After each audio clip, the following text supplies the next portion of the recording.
मैंने अपने अंकल के साथ सी फूड के बिजनेस में पार्टनरशिप की। एक साल में हमने लगभग 28 लाख युआन का प्रॉफिट किया। साल के आखिर में जब प्रॉफिट बांटने की बारी आई तो उन्होंने मुझे सिर्फ 1,20,000 दिए। उनका कहना था कि जगह उनकी थी, इन्वेस्टमेंट उन्होंने की थी और मैंने सिर्फ मेहनत की थी। 1,20,000 कम नहीं होते। मैंने कुछ नहीं कहा। वो पैसे मैंने अपनी जेब में रख लिए, जो उनकी कमाई का एक छोटा सा हिस्सा भी नहीं थे। मैंने मन में सोच लिया कि ठीक है, जैसा वो कहेंगे मैं वैसा ही करूंगा। उन्हें लगा कि मैं बेवकूफ हूँ और हमेशा उनके लिए सस्ते में काम करता रहूं, लेकिन उन्हें नहीं पता था कि उन पैसों से मैंने ठीक सामने वाला बड़ा सा कोल्ड स्टोरेज किराए पर ले लिया। जब उन्होंने ये देखा तो उनका चेहरा एकदम पीला पड़ गया। मैंने शटर गिरा दिया और कहा, अंकल अब से हम दोनों अपना अपना देखेंगे। कहते हैं कि उस रात वो सुबह तक अपनी दुकान पर ही बैठे रहे और कैलकुलेटर पर हिसाब लगाते रहे। अरे यार, साल का प्रॉफिट था 28,50,000। एक साल में 365 दिन होते हैं। हम दोनों ने शिफ्ट में काम किया और सी फूड टैंक्स की रखवाली करते हुए एक पल के लिए भी नहीं सोए। कुल ट्रांजैक्शन 50 लाख से ज्यादा का था। नेट प्रॉफिट लगभग 29 लाख था, कुछ हजार कम। 28,50,000 का आंकड़ा सही है। दुकान मेरी थी,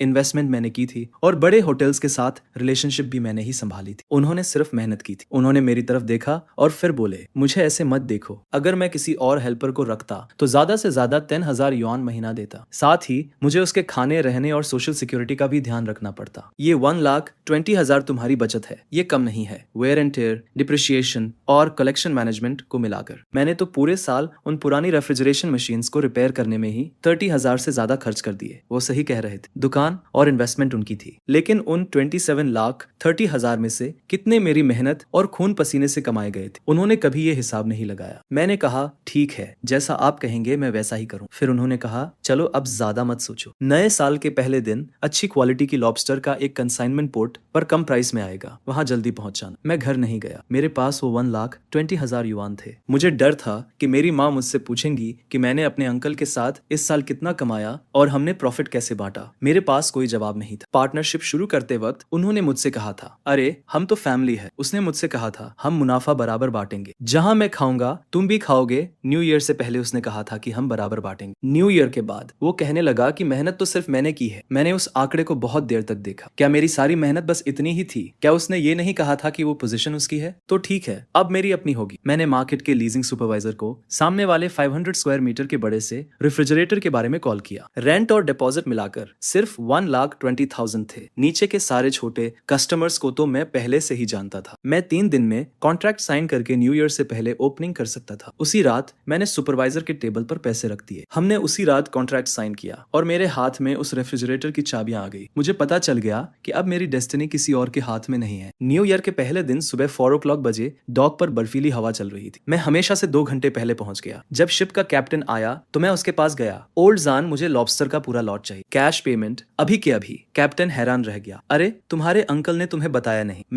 मैंने काश का बंडल निकाला और कहा, अब मैं अपना बिजनेस खुद कर रहा हूँ। मैं 5% ज्यादा प्राइस दूंगा। इंस्पेक्शन और लोडिंग मैं खुद करूंगा। आपको 1 मिनट भी वाइट नहीं करना पड़ेगा। कैप्टन ने मेरी तरफ देखा और कुछ सेकंड्स के लिए साइलेंट हो गया। जब मेरे अंकल डॉक पर पहुंचे तब तक फर्स्ट क्लास लॉबस्टर का पूरा लॉट मेरे रेफ्रिजरेटेड ट्रक में लोड हो चुका था। वो खाली डॉक पर खड़े होकर गुस्से से लाल हो रहे थे। ये सब क्या है? मैंने ट्रक का डोर बंद किया और कहा, अंकल आपने ही तो कहा था जिसकी जितनी एबिलिटी। Happy new year. मैं एक अच्छी स्टार्टिंग करना चाहता था। कार स्टार्ट हुई और रियर व्यू मिरर में मेरे अंकल की इमेज छोटी होती चली गई। मुझे पता था कि अब उनके और मेरे बीच कॉन्फ्लिक्ट पूरी तरह से सील हो चुका था। मैं लॉबस्टर्स को रेफ्रिजरेटर में ले गया और पूरी रात सॉर्टिंग करता रहा। गुड्स की क्वालिटी बहुत एक्सीलेंट थी। सबका वेट 750 ग्राम से ज्यादा था और क्लॉज भरे हुए थे। सॉर्टिंग खत्म करने के बाद मैंने मार्केट के रिटेल कस्टमर्स के ग्रुप में एक मैसेज सेंड किया। आधे घंटे से भी कम टाइम में 10 से ज्यादा लोग रेफ्रिजरेटर के सामने जमा हो गए। ये वो सारे कॉन्टैक्ट्स थे जिन्हें मैंने पूरे ईयर में कल्टीवेट किया था। मैंने जिनकी भी हेल्प की थी, मुझे वो सब परफेक्टली याद है। मैंने जैसे ही माल की जांच की, रिटेलर्स ने अपने ऑर्डर्स दिए। मैं मार्केट प्राइस पर बेच रहा था, बिना किसी एक्स्ट्रा चार्ज या होर्डिंग के। सिर्फ 2 घंटे में लॉबस्टर का पूरा स्टॉक बिक गया। मुझे 43,000 का नेट प्रॉफिट हुआ और मेरी पहली इन्वेस्टमेंट वापस मिल गई। एक्वाटिक कोल्ड स्टोरेज ऑफिशियली शुरू हो गया। सुबह 10 बजे मुझे मेरे अंकल का कॉल आया। मैंने जवाब नहीं दिया। इसके तुरंत बाद पूरे मार्केट में रूमर्स फैलने लगे कि मैंने अपने अंकल से झगड़ा कर लिया है और अपना खुद का स्टॉल खोल लिया है। मेरे अंकल ने धमकी दी कि जो कोई भी मुझसे बिजनेस करने की हिम्मत करेगा वो उनसे माल लेना भूल जाए। अपने अंकल को नाराज करके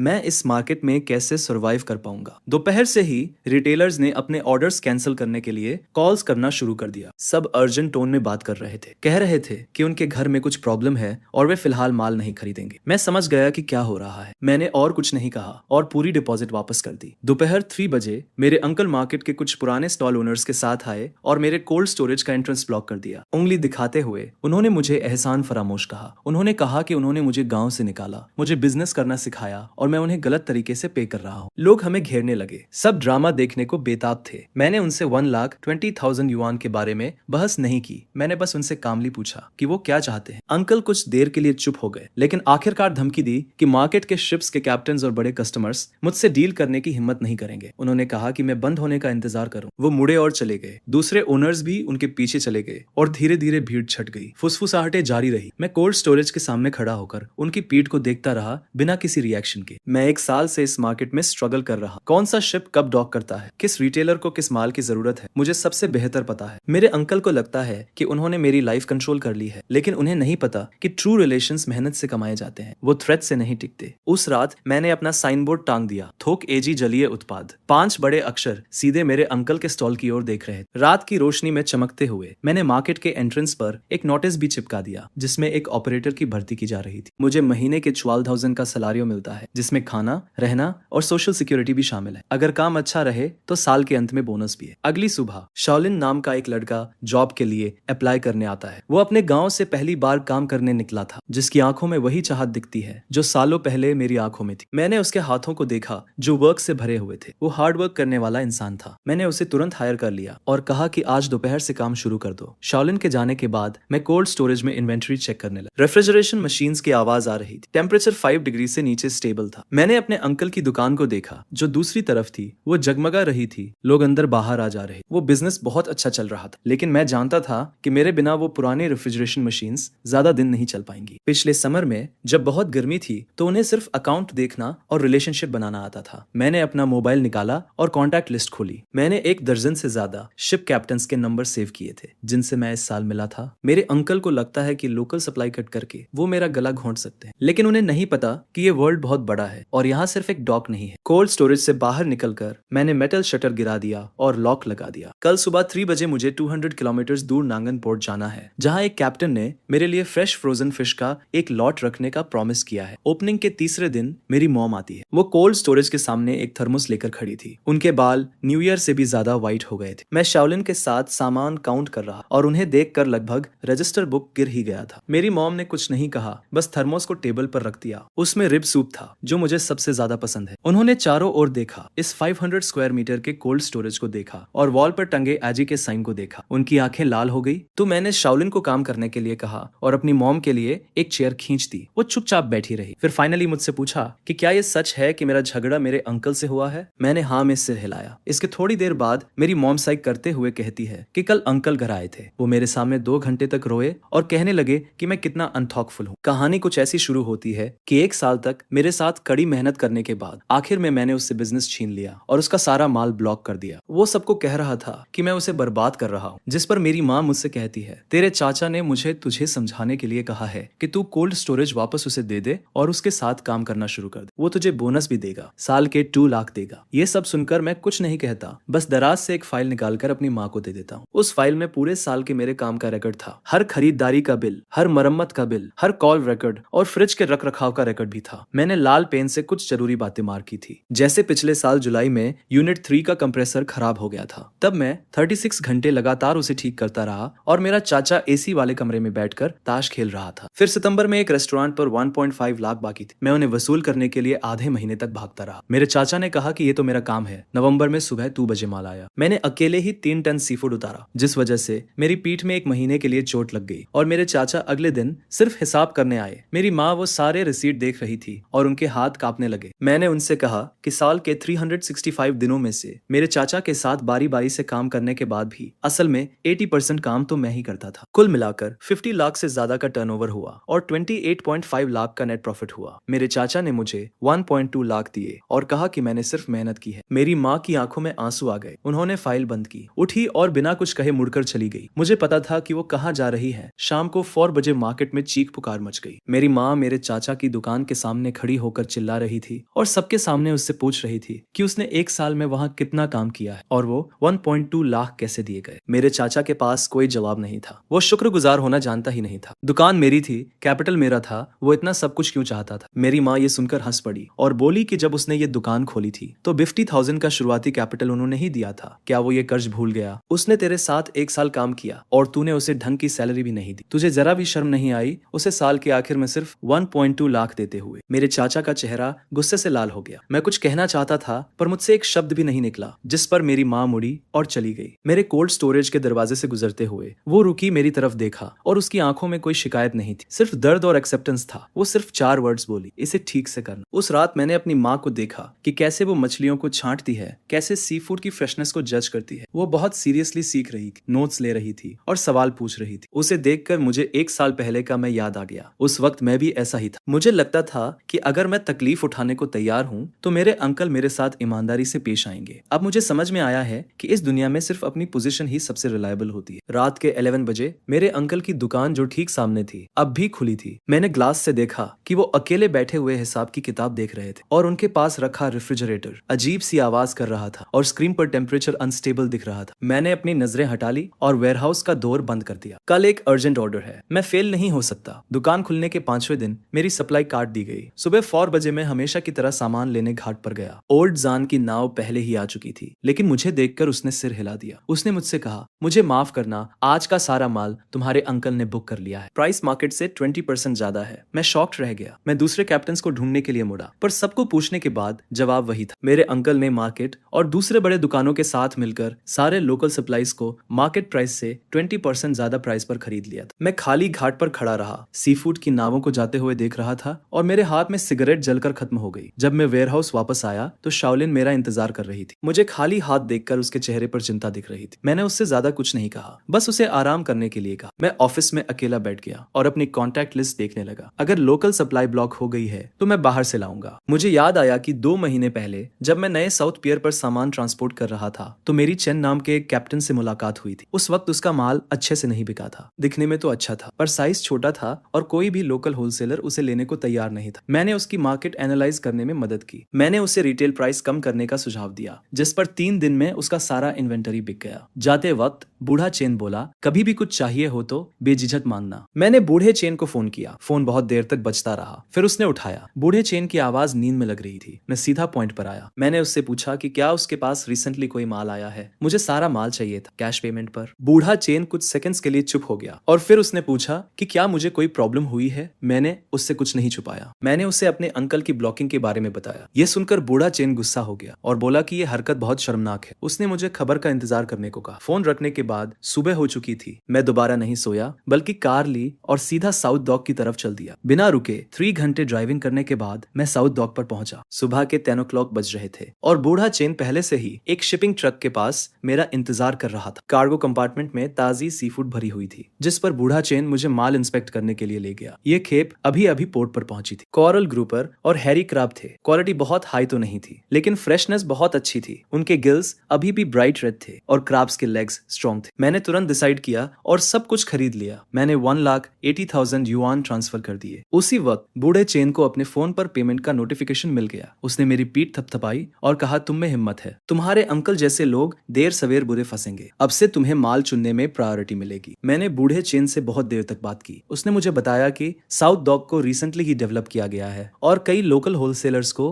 अभी तक इस रूट के बारे में पता नहीं। यहाँ सप्लाई स्टेबल है और प्राइसेस नॉर्थ से 10% कम है। इसके अलावा शिप्स के कैप्टन्स ईमानदार और स्ट्रेट फॉरवर्ड लोग हैं। मुझे और भी कॉन्फिडेंस हुआ। मेरे अंकल को लगा कि लोकल डॉकों को कंट्रोल करके वो मुझे घुटने टेकने पर मजबूर कर देंगे, लेकिन उन्हें नहीं पता कि ये समुद्र बहुत बड़ा है। यहाँ 1 से ज्यादा डॉक्स हैं। मैं ट्रक भरकर वापस मार्केट पहुंचा और शाओलिन पहले से ही कोल्ड स्टोरेज के दौर पर मेरा वेट कर रहा था। जैसे ही मैंने ट्रक देखा, मेरी आंखें चमक उठी। हम लोगों ने पूरी रात माल उतारा। फिर हमने कोरल ग्रोपर और हैरी क्रैब के लॉट को छाटा और तौला। हालांकि वो फर्स्ट क्लास नहीं थे, लेकिन उनकी ताजगी बहुत अच्छी थी और मार्केट प्राइस से 5% कम थे। मैंने तुरंत अपने कुछ पुराने कस्टमर्स को कॉल किया। उन्हें माल की जरूरत थी और उन्होंने वहीं पर ऑर्डर्स दे दी। उसी रात 10 बजे तक आधा से ज्यादा माल बिक चुका था, जिससे मुझे 1,50,000 युआन मिले। अगली सुबह मैं फिर से साउथ पियर पर गया। इस बार ओल्ड चेन ने मुझे 2 और कैप्टन से मिलवाया जो ओपन सी में और भी ज्यादा स्टेडी सप्लाई के साथ ऑपरेट करते थे। मैंने उनके साथ कोलैबोरेशन करने का इंटेंशन डिस्कस किया और प्रॉमिस किया कि जब तक क्वालिटी अच्छी रहेगी मैं सब कुछ कैश में पे करूंगा, कोई डिले नहीं होगा। ये सुनकर तीनों कैप्टन्स ने थोड़ी देर तक आपस में बात की और फाइनली मान गए। उनमें से एक, जिसका सुरनेम वोंग था, उसने कहा, वाह, इतनी कम उम्र में अपने दम पर लॉन्च करने के लिए तुम्हारे अंदर बहुत हिम्मत है, तुम्हारे अंदर डिटर्मिनेशन है। हम जो सेलिंग करते हैं वो रेप्यूटेशन को सबसे ऊपर रखते हैं। अगर तुम कैश पेमेंट्स मेंटेन रखते हो तो हम तुम्हें सप्लाई में प्रायोरिटी देंगे। मैंने उन सभी से हैंडशेक किया और फाइनली मेरे ऊपर से एक बहुत बड़ा बोझ उतर गया। शहर जाते वक्त मुझे शाओलिन का कॉल आया। उसने मुझे बताया कि मेरे अंकल आज वेयरहाउस के सामने थे। उन्होंने कई चक्कर लगाए और देखा कि हम कैसे माल अनलोड कर रहे थे और उनका चेहरा बहुत डार्क लग रहा था। कुछ रिटेलर्स भी आकर पूछ रहे थे कि हम माल कहां से ला रहे हैं और मार्केट से भी कम प्राइस में क्यों दे रहे हैं। मैंने फोन कट किया और विंडो के पीछे से गुजरते लैंडस्केप को देखने लगा। मेरे अंकल को लगता था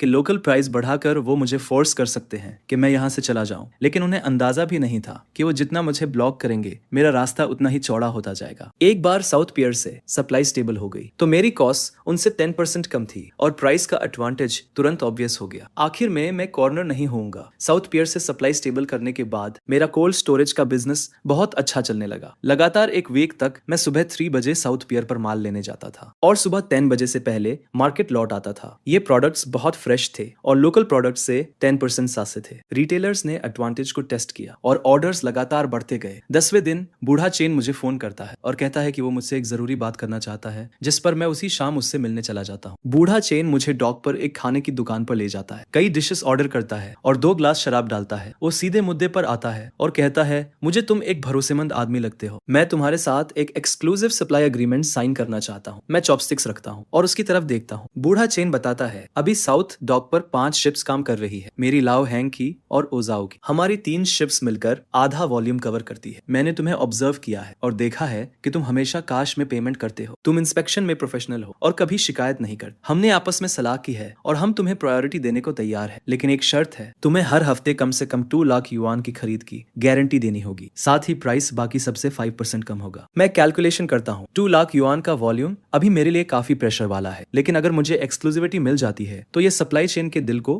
कंट्रोल करने जैसा होगा। मेरे चाचा लोकल प्राइसेस बढ़ाकर मुझे ब्लॉक करने की कोशिश कर रहे हैं और मुझे साउथ डॉक पर सबसे कम प्राइस मिल रहा है। इस गेम से एडवांटेज तुरंत साफ हो जाएगा। मैं बूढ़े चेन से हाथ मिलाता हूँ। हम अग्रीमेंट तुरंत साइन करते हैं जिसकी ड्यूरेशन 3 महीने की है। मैं वीकली 2 लाख युआन के वॉल्यूम की गारंटी देता हूँ। वो स्टेबल सप्लाई और सबसे अच्छे पॉसिबल प्राइस की गारंटी देते हैं। अग्रीमेंट साइन करने के बाद लाओ चेन मुझे एक और बात बताता है। वो कहता है कि हाल ही में कोई अपने कॉन्टैक्ट्स का इस्तेमाल करके ये पता लगाने की कोशिश कर रहा है कि मैं अपना सामान कहाँ से लेता हूँ। वो लोग मुझसे ये लाइन छीनने के लिए बहुत ज्यादा प्राइस ऑफर कर रहे हैं। ओचनन कहता है, देखो बिजनेस में रेपुटेशन मायने रखती है। तुम हमारे साथ लॉयल रहे हो। हम अपनी बात से मुकरने जैसा घटिया काम नहीं करेंगे, लेकिन सावधान रहें। तुम्हारे चाचा सालों से इस एरिया में काम कर रहे हैं और उनके पास कई चालें हैं। मैं सिचुएशन को समझते हुए हामी भरता हूँ। जब मैं मार्केट वापस आता हूँ तो रात के 9 बज चुके होते हैं और योलिन अभी भी कोल्ड स्टोरेज में सामान अरेंज कर रही होती है। मुझे देखकर वो तुरंत आती है और बताती है कि आज 3 और रिटेल कस्टमर्स ने ऑर्डर्स दिए और एक रेस्टोरेंट का ओनर भी है जो लॉन्ग टर्म कोलैबोरेशन के बारे में बात करना चाहता। अगली सुबह मैं उस रेस्टोरेंट में जाता हूँ। ले नाम के एक रेस्टोरेंट के ओनर हैं जिनकी उम्र 40 के आसपास है। उनके यहाँ सी फूड की खपत काफी ज्यादा है। ली मुझसे कहते हैं कि पहले वो हमेशा मेरे अंकल से ही माल खरीदते थे, जिस पर अब मछली के मरने की रेट बहुत बढ़ गई है और उन्होंने कई बार शिकायत भी की, लेकिन कोई इंप्रूवमेंट नहीं हुई। फिर मैं उन्हें कोल्ड स्टोरेज में माल दिखाने के लिए ले जाता हूँ। ले हर चीज की बहुत सावधानी से इंस्पेक्शन करते हैं, मछली के गिल्स के कलर से लेकर आंखों की क्लैरिटी तक। वो हर डिटेल को चेक करते हैं और फाइनली सिर हिलाकर कहते हैं कि माल वाकई में अच्छा है। वो मुझसे पूछते हैं कि क्या मैं स्टेबल सप्लाई की गारंटी दे सकता हूँ, जिस पर मैं उन्हें अनमतों के साथ एक्सक्लूसिव सप्लाई का अग्रीमेंट दिखाता हूँ। उसे पढ़ने के बाद ली तुरंत डिसाइड करते हैं कि अब से उनके दोनों लोकेशंस के लिए सारा सी फूड मुझसे ही खरीदा जाएगा, कम से कम 50,000 युआन वीकली। ली को विदाई देने के बाद मैं कोल्ड स्टोरेज के सामने खड़ा होकर सिगरेट जलाता हूँ, जो मेरे अंकल का है। वो किसी से बहुत ऊंची आवाज में आर्ग्यू कर रहे थे और ग्लास से दिख रहा था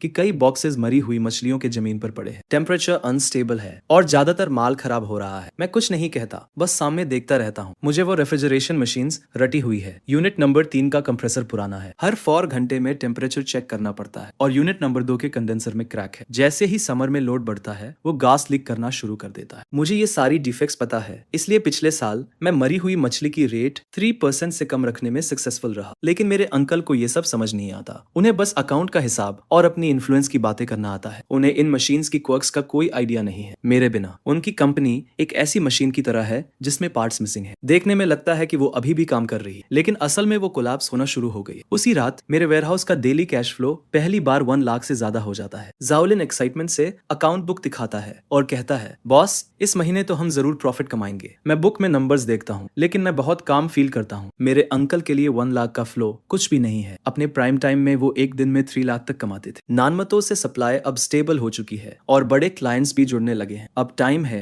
कि धीरे धीरे अपने अंकल का मार्केट शेयर खाया जाए। रात के 3 बजे सामने वाली स्टॉल की लाइट अभी भी जल रही थी। मेरे अंकल वहां अकेले बैठे थे, बस मरी हुई मछलियों के ढेर को घूर रहे थे। उनके बगल में रखा हुआ रेफ्रिजरेशन मशीन एक अजीब सी आवाज कर रहा था और स्क्रीन पर टेम्परेचर एकदम फ्लक्चुएट हो रहा था। मैं शटर डाउन करता हूँ, वेयरहाउस बंद करता हूँ और मुझे कल सुबह 3 बजे नानमतो में किंग क्रैब्स की कंसाइनमेंट रिसीव करनी है। एक्सक्लूसिव सप्लाई एग्रीमेंट साइन करने के 3 वीक्स बाद मेरा डेली कैश फ्लो 1,20,000 से ऊपर ही रहता है। उस दोपहर लाओ चन का मुझे अचानक कॉल आता है और उसकी टोन बहुत सीरियस थी। वो बताता है कि किसी ने नानमतो की सप्लाई खरीदने के लिए मुझसे 20% ज्यादा ऑफर किया है। वो दूसरा आदमी लाओलियू है जो पूरे फिश मार्केट में मेरे अंकल का सबसे करीबी है। मुझे अंदर से एक झटका लगता है। मुझे पता था कि अब मेरे अंकल सीरियस हो रहे हैं। लाओ चन कहता है, यार वो प्राइस सच में बहुत टेम्पटिंग है, लेकिन हमने बात कर ली है और बिजनेस में रेपुटेशन बहुत इंपॉर्टेंट होती है। अभी तो अग्रीमेंट को 3 वीक्स ही हुए हैं। हम ऐसे अचानक अपना डिसीजन नहीं बदल सकते। मैं तुम्हें बस वार्न करने के लिए कॉल कर रहा हूँ कि इस बार तुम्हारे अंकल पूरी तरह से सीरियस हैं। मैं लाओ चन को थैंक्स कहता हूँ और उसी रात नानमतो ड्राइव करके चला जाता हूँ। वहाँ तीनों कैप्टन्स मौजूद थे। मैं उन्हें डिनर पर इन्वाइट करता हूँ और खाना खाते वक्त मैं प्राइस इंक्रीज के बारे में कुछ भी मेंशन नहीं करता। हम बस इस बारे में बात करते हैं कि फिशिंग कितनी हार्ड जॉब है और मार्केट कैसा चल रहा है। लाओ वान बताता है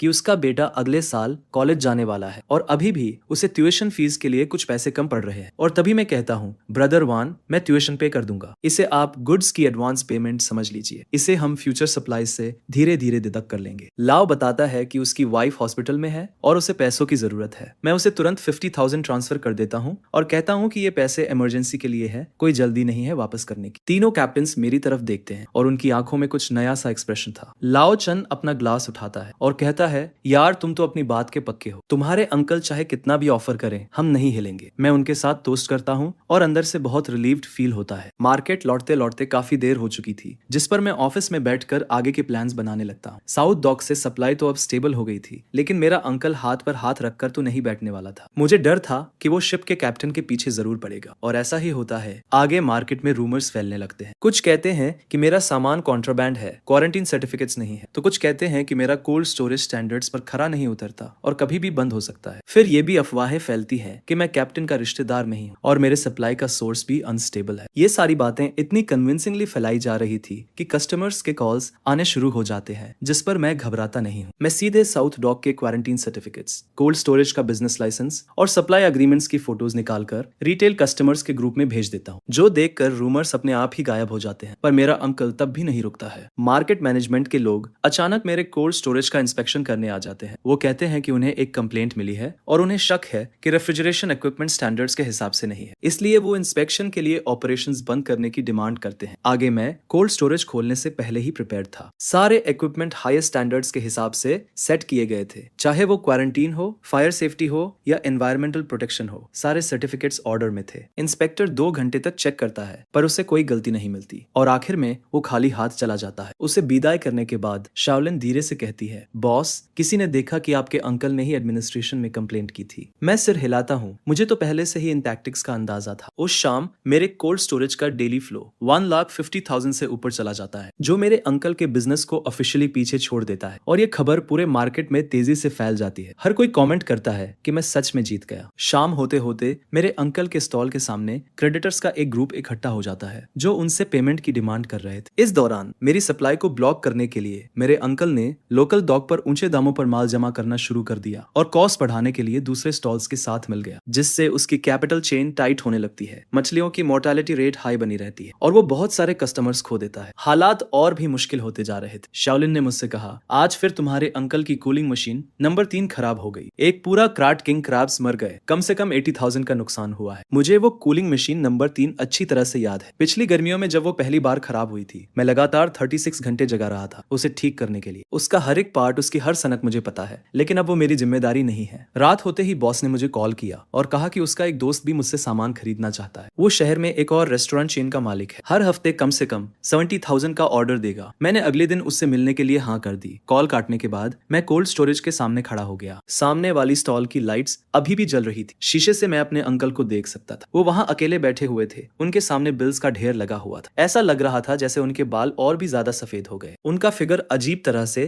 थका हुआ लग रहा था। मैंने अपनी नजरें हटा ली और कोल्ड स्टोरेज का दरवाजा बंद कर दिया। कल वाइल्ड येलो क्रोकर का एक बैच आने वाला है। क्लाइंट ने पहले से ही 2 लाख क्वांटिटी में बुक कर लिया है। मार्केट में लोग चुपके से बातें करने लगे थे, कह रहे थे कि मेरे अंकल की स्टॉल ज्यादा दिन नहीं चलेगी। उनकी पुरानी कूलिंग मशीन्स लगातार खराब हो रही है। मछलियों के मरने की रेट 15% तक बढ़ गई है। कई रेगुलर कस्टमर्स ने अब मेरी तरफ आना शुरू कर दिया है। शाओलिन ने आखिरी बैच को ऑर्गेनाइज करना खत्म किया और एक्साइटेड होकर कहा, बॉस इस महीने हमें 5 लाख का नेट प्रॉफिट हुआ है। मैंने अकाउंट बुक में नंबर्स देखे और मैं बहुत शांत महसूस कर रहा था। 5 लाख कुछ भी नहीं है मेरे अंकल के गोल्डन डेज के मुकाबले, लेकिन मेरे लिए ये पहली फॉर्चून है जो सच में मेरी है। देर रात मैंने कोल्ड स्टोरेज बंद किया और मैं आराम करने के लिए जाने वाला था। जब मैं अपने अंकल की स्टॉल के सामने से गुजरा तो मैंने देखा कि वो अभी भी काम कर रहे हैं। कूलिंग मशीन नंबर 3 को ठीक करने की कोशिश कर रहे। उनके मूवमेंट्स अजीब थे। जाहिर तौर पर उन्हें उन सर्किट्स और पार्ट्स के बारे में कुछ भी समझ नहीं आ रहा था। मैं थोड़ी देर के लिए बाहर से देखता रहा, लेकिन आखिरकार मैंने अपना मुंह मोड़ा और चला गया। मेरे कोल्ड स्टोरेज की डेली फ्लो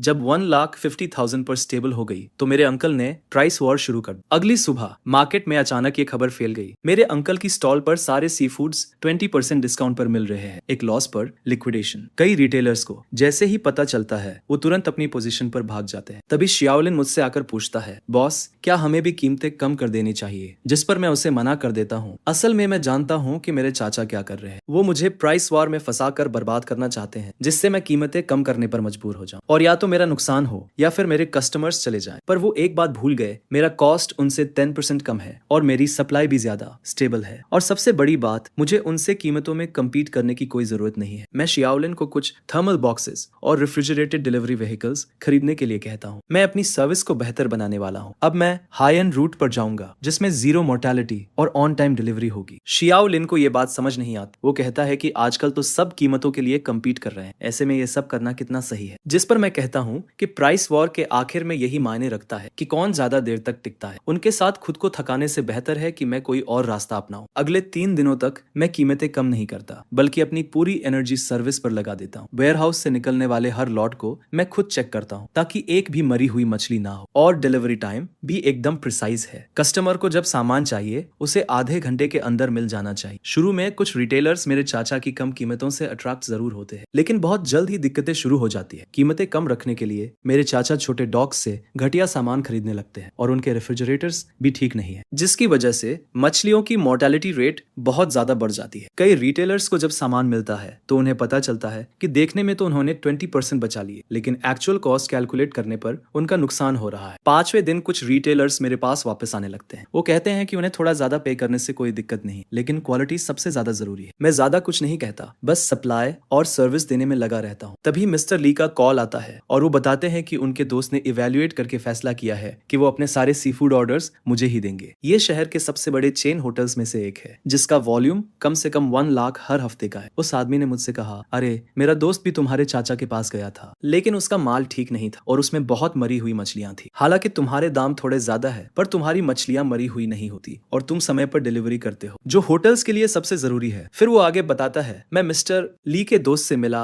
और हमने कोऑपरेशन एग्रीमेंट साइन किया। अगले हफ्ते से हर हफ्ते 1 लाख का ऑर्डर आएगा जो मेरे कोल्ड स्टोरेज से होकर जाएगा। एग्रीमेंट साइन करने के बाद मैं शाम को मार्केट लौटा तो देखता हूँ कि मेरे चाचा के स्टॉल के सामने रिटर्न्स के कई बॉक्सेस रखे हुए हैं, जिस पर कुछ रिटेलर्स उनसे बहस कर रहे थे। मेरे चाचा का चेहरा गुस्से से लाल था और उनकी आवाज भी भारी हो गई थी। शाओलिन ने मुझसे कहा, तुम्हारे चाचा को इन 2 दिनों में बहुत सारे रिटर्न्स आए हैं। ऐसा सुनने में आ रहा है कि उन्होंने सिर्फ कॉम्पेंसेशन में ही 1 लाख से ज्यादा दे दिए हैं। मैं अपने कोल्ड स्टोरेज के दरवाजे पर खड़ा होकर सामने का नजारा देख रहा था। मेरे चाचा की प्राइस वॉर 10 दिन भी नहीं चली और वो कोलैप्स होने लगे। उनकी वर्किंग कैपिटल पहले से ही टाइट थी और अब नुकसान में बेचने और रिटर्न्स के लिए कॉम्पेंसेशन देने की वजह से वो इसे संभाल नहीं पाए। सबसे बुरी बात तो ये हुई कि उन्होंने दाम कम करने के लिए जो सस्ता माल खरीदा उसने उनकी रेपुटेशन पूरी तरह से बर्बाद कर दी। बहुत से पुराने कस्टमर्स का उन पर से भरोसा उठ गया और वो मेरे पास आने लगे। उसी रात मेरे कोल्ड स्टोरेज का डेली फ्लो 2 लाख से ज्यादा हो गया और शाओलिन ने मुझे एक्साइटमेंट में अकाउंट बुक दिखाई जिसमें लिखा था कि इस महीने का नेट प्रॉफिट 8 लाख से ज्यादा होगा। मैंने बुक में नंबर्स देखे और मुझे बहुत सुकून मिला।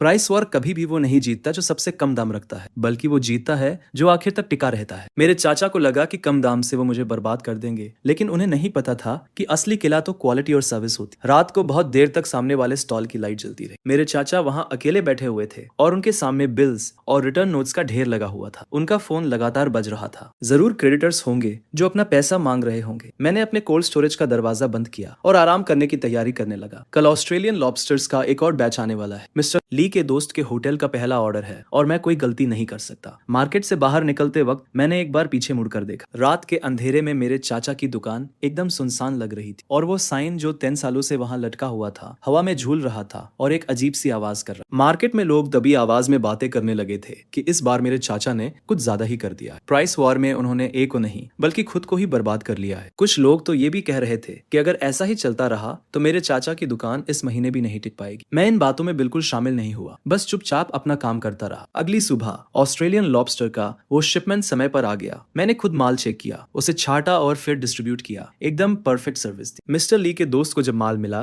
तो उसने तुरंत अपना ऑर्डर 50% और बढ़ा दिया। वो प्राइस वॉर तो पहले ही हार चुका था। वॉर खत्म होने के 3 दिन बाद मार्केट में एक बड़ी खबर आई। शहर का सबसे बड़ा बायर जिंदिन होटल का मिस्टर जान अपने बेटे की शादी का बैंक्वेट रखने वाला था। उसने 300 टेबल्स बुक की थी और सी फूड की डिमांड बहुत ज्यादा थी। जो कोई भी ये ऑर्डर हासिल कर लेता उसका मार्केट में टिकना लगभग तय था। मिस्टर जान का होटल 20 सालों से चल रहा है और हमेशा से हाई लेवल बैंक्वेट्स के लिए फर्स्ट चॉइस रहा है। इतने सालों से वो सी फूड मेरे चाचा से ही खरीदते थे। उनके बीच बहुत अच्छी रिलेशनशिप थी। शादी सैटरडे को थी और उन्होंने 3 दिन पहले से ही माल की तैयारी शुरू कर दी थी। मेरे चाचा ने इस बिजनेस के लिए अपनी लगभग सारी कैपिटल लगा दी थी। कई डॉक्स से माल मंगवाया था ताकि इस मौके का फायदा उठा सके और रिकवर कर सके। फ्राइडे की शाम को अचानक मार्केट में खबर फैल गई कि जिंदिन होटल में कुछ गड़बड़ हो गई। शाओलिन भागता हुआ आया और बोला, तुम्हारे चाचा ने जो सी फूड सप्लाई किया है उसमें बहुत बड़ी प्रॉब्लम हो गई। आधे किंग क्रैब मर गए हैं और ऑस्ट्रेलियन लॉबस्टर भी फ्रेश नहीं है। मिस्टर जान होटल में बहुत गुस्सा हो रहे हैं। वो तुम्हारे चाचा से तुरंत माल रिप्लेस करने के लिए कह रहे हैं वरना वो डील कैंसिल कर देंगे। मैं अपने कोल्ड स्टोरेज के सामने खड़ा था और दूर से देख रहा था कि मेरे चाचा की दुकान में सब कुछ अस्त व्यस्त हो गया है। वो माल ढूंढने के लिए फोन कर रहे थे लेकिन फ्राइडे की शाम थी। बैंक्वेट कल दोपहर को शुरू होने वाला था। कहीं से भी माल लाना पॉसिबल नहीं था। लोकल डॉग्स की बात करें तो मैंने पहले ही अग्रेसिव शॉपिंग करके सबको ऑफेंड कर दिया था। अब कोई मुझे बेचना नहीं चाहता। शाम के 6 बजे ओनर जान खुद मार्केट आते हैं। वो लगभग 50 साल के हैं और आमतौर पर बहुत ही एमिएबल है, लेकिन इस बार उनका चेहरा गुस्से से लाल था। वो मेरे अंकल के स्टॉल के सामने खड़े होकर तेज आवाज में कहते हैं कि उन्होंने इतने सालों के कोऑपरेशन के बाद उन पर ट्रस्ट किया था, लेकिन उन्होंने इस बार कैसी मर्चेंडाइज दी है। 300 वेडिंग बैंक्वेट है और गेस्ट बहुत इंपॉर्टेंट लोग हैं। वो कहते हैं कि मैं क्या एक्सप्लेनेशन दूंगा। ये सुनकर मेरे अंकल पसीने से लथपथ हो जाते हैं और लगातार अपोलोजाइज करते हुए कहते हैं कि वो किसी तरह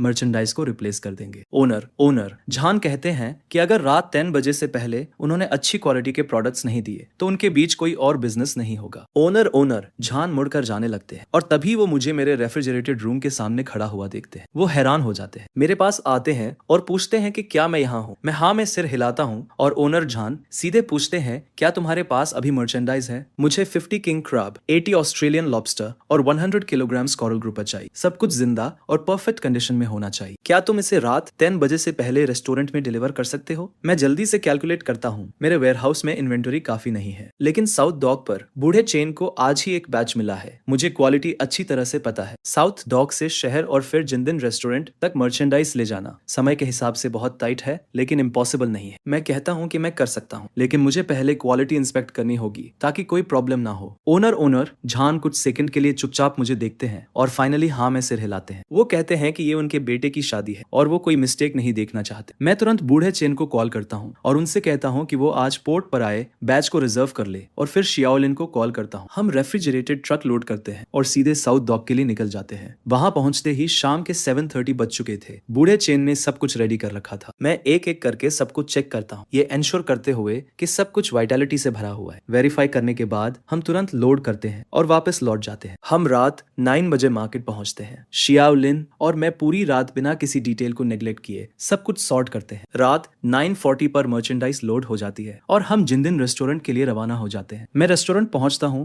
तो ठीक 9:55 बजे थे। ओनर जान पहले से ही किचन में मेरा इंतजार कर रहा था। उसने खुद सब कुछ चेक किया। किंग क्रैब्स एकदम फ्रेश थे, उनके पिंचर्स मजबूत थे। ऑस्ट्रेलियन लॉबस्टर्स की एंटेना सही सलामत थी, जैसे उनमें एनर्जी भरी हो। कोरल ग्रुपर का कलर एकदम लाल था और उसकी आंखें भी क्लियर थी। इंस्पेक्शन के बाद ओनर जान आखिर में मुस्कुराता है। वो मेरे कंधे पर हाथ रखकर कहता है, यार ये खेप तो एकदम परफेक्ट है। तुमने तो मुझे बड़ी मुसीबत से निकाल ली। मैं कहता हूँ ये तो मेरा जॉब है। ओनर जान मुझे देखता है और कहता है, भाई तुमने इस बार मेरी बहुत हेल्प की है। मैं आगे चलकर तुम्हारे साथ लॉन्ग टर्म कोऑपरेशन के बारे में बात करना चाहता सकता हूँ। मैं हामी भर देता हूँ। जब मैं मार्केट वापस जाता हूँ तो रात के 11 बज चुके थे। मेरे अंकल की स्टॉल पर अभी भी लाइट्स जल रही थी। शीशे के अंदर से वो अकेले बैठे हुए दिख रहे थे। उनके सामने वो सारे डेड किंग क्रैब्स और लॉबस्टर्स पड़े थे। उनका फोन टेबल पर रखा था। स्क्रीन एकदम डार्क थी। शायद ओनर जान अब उनके कॉल्स नहीं उठा रहा। शाओलिन कहता है, बॉस तुम्हारे अंकल तो गए काम से। जिंदी रेस्टोरेंट शहर का सबसे बड़ा क्लाइंट है। उसे खोने के बाद उनके पास वापस उठने का कोई चांस नहीं बचेगा। मैं कोई जवाब नहीं देता, बस कोल्ड स्टोरेज का डोर बंद कर देता हूँ। कल मुझे फिर रेस्टोरेंट जाकर हेल्प करनी है ताकि वेडिंग अच्छे से हो जाए। सैटरडे वेडिंग का दिन मैं बहुत सुबह ही जिंडी रेस्टोरेंट पहुंच जाता हूँ। किचन में हलचल मची हुई थी। मैं खुद सी फूड के हर प्लेट की प्रिपरेशन पर नजर रखता हूँ। किंग क्रैब एकदम परफेक्ट बना था। ऑस्ट्रेलियन लॉबस्टर का सशीमी बहुत डिलिशियस था और स्टीम्ड ग्रुपर भी एकदम टेंडर था। ओनर जान हॉल में गेस्ट का स्वागत कर रहा था और बार बार किचन की तरफ देखकर मुस्कुरा रहा था। दोपहर 11 बजे वेडिंग शुरू होती है। 300 टेबल्स पर बैठे गेस्ट सी फूड डिशेस की तारीफ करते नहीं थकते। कुछ बिजनेस ओनर्स तो वहीं ओनर जान से पूछने लगते हैं कि ये माल कहाँ से आया है, जिस पर वो मुस्कुराते हुए जवाब देता है, ये मार्केट के एक यंग लैड सप्लाई करता है। आजकल ये मिलना थोड़ा मुश्किल है। दोपहर के 3 बजे ओनर जान मुझे अपने ऑफिस में बुलाता है और वेटर को हम दोनों के लिए टी लाने को कहता है। वो बैठता है, सिगरेट जलाता है और कहता है, यार इस बार सब तुम्हारी वजह से हुआ। अगर ऐसा नहीं होता तो मेरी सारी रेप्यूटेशन मिट्टी में मिल जाती। ओनर जांग ने हाथ हिलाकर कहा कि मेरे अंकल के साथ इतने सालों तक काम करना शुरू में तो ठीक था, पर पिछले 2 सालों में हालत और भी खराब हो गई है। उससे सिर्फ प्रॉफिट की पड़ी रहती है। वो अरोगंत है और जब कोई प्रॉब्लम होती है तो अपनी गलती कभी नहीं मानता, हमेशा एक्सक्यूजेस देता रहता है। वेडिंग में जो हुआ उससे तो सब क्लियर हो गया। ओनर जांग ने आगे कहा, मैंने एक डिसीजन लिया है। अब से रेस्टोरेंट के लिए सारे सी फूड्स तुमसे ही आएंगे। मेरे 2 लोकेशंस है और हर हफ्ते कम से कम 2 लाख का वॉल्यूम रहता है। क्या तुम सप्लाई गारंटी कर सकते हो? मैंने कहा, मैं गारंटी दे सकता हूँ। साउथ डॉक पर सोर्स स्टेबल है और क्वालिटी भी एश्योर्ड है। इसके अलावा मेरे पास प्रोफेशनल कोल्ड चेन डिस्ट्रीब्यूशन भी है। ये रहा कोलैबोरेशन का कॉन्ट्रैक्ट। ये अगले महीने से लागू हो जाएगा। इस ऑर्डर के क्लोज होते ही मेरे कोल्ड स्टोरेज का डेली कैश फ्लो 3 लाख से ऊपर स्टेबलाइज हो पाएगा। मैं अपने अंकल के हाईएस्ट लेवल को पूरी तरह से सरपास कर दूंगा। मैं किस तरह का मार्केट ओपन कर रहा हूँ। रास्ते में मुझे उन ओनर्स के कई कॉल्स आए जो वेडिंग बैंक्वेट में आए थे। वो मुझसे पूछ रहे थे कि क्या मैं उन्हें भी सप्लाई कर सकता हूँ। मैंने एक एक करके उनके कॉन्टैक्ट्स नोट किए और उनसे मिलने का टाइम फिक्स किया। अब मार्केट में ये रूमर है कि मुझे जिंदिन होटल का ऑर्डर मिल गया है और अब मेरा बिजनेस आसमान छूने वाला है। रात के 8 बजे मैं अपने वेयरहाउस के सामने खड़ा था और दूसरी तरफ अपने अंकल की स्टॉल को देख रहा था। लाइट तो जल रही थी पर अंदर सब खाली था। बस वो अकेले बैठे हुए थे। उनके सामने बिल्स का ढेर लगा हुआ था और वो कैलकुलेटर यूज करते जा रहे थे। तभी शाओलिन मेरे पास आया और धीरे से बोला, बॉस मैंने सुना है कि आज तुम्हारे अंकल मिस्टर जान से रहम मांगने गए पर उन्होंने उसे अंदर तक नहीं आने दी। लोग ये भी कह रहे हैं कि तुम्हारे अंकल ने बैंक्वेट के लिए जो सारा सामान तैयार किया था वो सब उनके हाथ में ही रह गया। कम से कम 3 लाख का नुकसान हुआ है। मैंने कुछ नहीं कहा, बस एक सिगरेट जला ली। इस बार मेरे अंकल सच में खत्म हो गए। उन्होंने सबसे बड़ा क्लाइंट हिंदिन्स होटल को खो दिया है। उनका पेमेंट चेन पूरी तरह से टूट गया। ऊपर से प्राइस वॉर में हुए नुकसान और लोन्स पर लगने वाले इंटरेस्ट अलग। अब वो और नहीं झेल पाएंगे। मार्केट में लोग अब ये भी कह रहे हैं कि उनकी स्टॉल महीने के आखिर तक नहीं चल पाएगी। वो लोग ये भी कहते हैं कि उनके पुराने फ्रीजर अब पूरी तरह से बेकार हो चुके हैं और वो ठीक नहीं हो सकते। अगले दिन मैं उन ओनर्स से मिलने गया जिनसे मैं बैंक्वेट में मिला था। वो शहर के मशहूर रेस्टोरेंट्स के ओनर्स हैं और उन्हें सी फूड में एकदम हाई क्वालिटी चाहिए। मैं उन्हें वेयरहाउस में ले गया ताकि वो माल देख सके। मैंने उन्हें साउथ डॉक से आने वाले माल और डिस्ट्रीब्यूशन सर्विस के बारे में पूरी जानकारी दी, जिसे देखकर वो सब लोग बहुत खुश हो गए। उन्होंने तुरंत मेरे साथ कोलैबोरेशन कॉन्ट्रैक्ट साइन किया और हिंदिन्स होटल का ऑर्डर भी दे दिया। अब मेरे पास 5 बड़े रेस्टोरेंट्स हैं जिनके साथ मेरा लॉन्ग टर्म कोऑपरेशन है और हर हफ्ते 4 लाख से ज्यादा का वॉल्यूम है। ये देखकर शाओलिन बहुत खुश होकर मुझसे कहता है, बॉस अब तो हम सच में आगे बढ़ रहे हैं। मैंने अपने हाथों में कॉन्ट्रैक्ट देखा और मुझे सुकून मिला। सिर्फ 2 महीनों में 1,20,000 से इतना ज्यादा। मैंने ना सिर्फ खुद को मजबूत किया है बल्कि मार्केट में सबसे अच्छे क्वालिटी वाले क्लाइंट्स भी हासिल कर लिए हैं। उसी शाम मैं साउथ डॉक पर लाओचन और बाकी लोगों से बात करने गया। उनसे मैंने सप्लाई बढ़ाने के बारे में बात, जिस पर लाओचन ने कहा कि कोई प्रॉब्लम नहीं है, उनके पास 2 और शिप्स तैयार हैं। वो लोग सप्लाई को एकदम स्टेबल रखना चाहते हैं। जब मैं मार्केट वापस आया तो शाम हो चुकी थी। तभी मुझे मेरे चाचा का स्टॉल दिखा। वहाँ कुछ लोग खड़े थे जो उनसे अपने पैसे मांग रहे थे और वो लोग बहुत चिल्ला रहे थे। मेरे चाचा वहाँ खड़े थे। उनके बाल बिखरे हुए थे और उनका चेहरा पीला पड़ गया था। ऐसा लग रहा था जैसे वो 10 साल बूढ़े हो गए हो। शाओलिन ने मुझसे कहा, बॉस मैंने सुना है कि तुम्हारे चाचा आज बैंक में लोन लेने गए थे पर उन्होंने मना कर दिया। अब उन पर 10 लाख से ज्यादा का कर्ज है और वो उसे चुका नहीं पाएंगे। मैंने कुछ नहीं कहा। मैं सीधा वेयरहाउस चला गया और अपना काम करने लगा। कल एक और ऑर्डर पूरा करना है और हम पीछे नहीं रह सकते। हिंदिन्स होटल का ऑर्डर मिलने के बाद मेरे वेयरहाउस का हर दिन का फ्लो 3 लाख से ज्यादा हो गया। लेकिन मुझे पता था कि सिर्फ कुछ बड़े रेस्टोरेंट से काम नहीं चलेगा। मार्केट के जो रिटेलर्स हैं वो हमारी जड़ें हैं और जब तक मैं उन सबको साथ नहीं लूंगा तब तक मैं इस मार्केट को सही से कंट्रोल नहीं कर पाऊंगा। उसी शाम मैंने मार्केट के करीब 12 रिटेलर्स को इकट्ठा किया। ये वो रिटेलर्स हैं जिनके साथ मेरे अच्छे संबंध, ये वो लोग हैं जिनके साथ मैंने पिछले 6 महीनों से काम किया है। मैंने कुछ लोगों को पैसे देकर मदद की है और कुछ लोगों को सामान दिलाने में मदद की है। मैंने उन्हें खाना परोसा और सीधे अपने आइडिया के बारे में बता दिया। मैंने उनसे कहा कि कंपटीशन बहुत फियर्स है और अकेले काम करके सरवाइव करना मुश्किल है। मैं अपने कोल्ड स्टोरेज पर ध्यान केंद्रित करते हुए एक सप्लाई अलायंस बनाना चाहता हूँ ताकि सोर्सिंग, प्राइस और डिस्ट्रीब्यूशन को यूनिफाई किया जा सके। सब मिलकर एक दूसरे को बेनिफिट पहुंचा सके और प्रॉफिट शेयर कर सके। कई लोगों ने एक दूसरे को देखा, जिस पर किसी ने पूछा कि ये ऑपरेट कैसे करेगा। मैंने कहा कि ये सिंपल है। सबसे पहले सप्लाई को सेंट्रली यहीं से मैनेज किया जाएगा, जिससे बेस्ट क्वालिटी और प्राइस गारंटी होगी। दूसरा, डिस्ट्रीब्यूशन को मेरे कोल्ड चेन व्हीकल से यूनिफाई किया जाएगा, जिससे लॉस कम होगा। तीसरा, प्रॉफिट को प्रोपोर्शनली डिवाइड किया जाएगा, जिसमें 30% मेरा होगा और 70% तुम्हारा। तभी मिस्टर वान नाम के एक रिटेलर ने कहा, तुम्हारी आइडिया तो अच्छी है, लेकिन हमें तुम्हारे साथ कोलैबोरेट क्यों करना चाहिए? मैंने जवाब दिया, मैं सप्लाई में अपनी एडवांटेज का फायदा उठाना चाहता हूँ। भाई हुआन, हम बहुत समय से कोलैबोरेट कर रहे हैं। तुम्हें पता होना चाहिए कि मैं कैसा इंसान हूँ। अगर मैं तुम्हें प्रेशर देना चाहता